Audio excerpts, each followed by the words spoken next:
નમસ્કાર, તૃષા કુકિંગ ચેનલમાં તમારું સ્વાગત છે। આજે હું બનાવી રહી છું મેથીના થેપલા।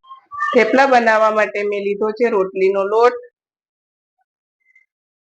1 થી 1.5 ચમચી ચણાનો લોટ, જેથી થેપલા પોચા થાય છે, આદુ લસણની પેસ્ટ, તલ, અજમો, હળદર, સ્વાદ પ્રમાણે મીઠું, લાલ મરચું થોડુંક નાખશું, આદુ લસણની પેસ્ટ નાખી છે એટલે। આપણે મેથી થેપલા બનાવીએ છીએ એટલે થોડી કડવાશ દૂર કરવા માટે દહીં નાખશું। મેં મેથી ધોઈને કમ્પ્લીટ રાખી છે।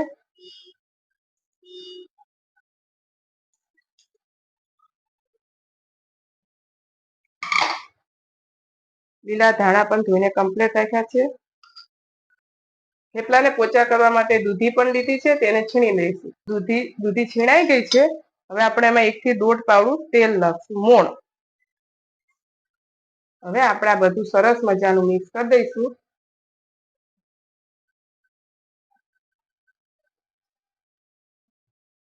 આ રીતે બધું મિક્સ કરી અને થોડુંક પાણી નાખતા લોટ બાંધી લઈશું।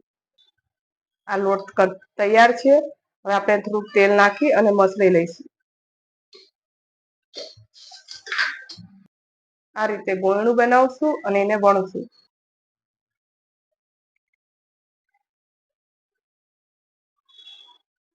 આ રીતે આપણે વણી લઈશું।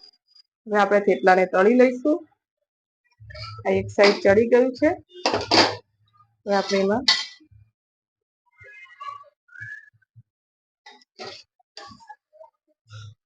આ રીતે તેલ રેડીને પછી આપણે એને પલટાવી નાખશું।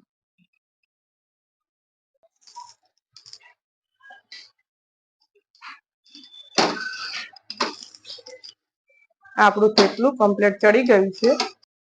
કાઠિયાવાડી થેપલા તૈયાર છે। આપણે એને અથાણા, દહીં અને રાયતા મરચાં સાથે ખાઈ શકીએ। આ રેસીપી ગમી હોય તો મારી ચેનલને લાઈક, શેર અને સબસ્ક્રાઇબ કરો।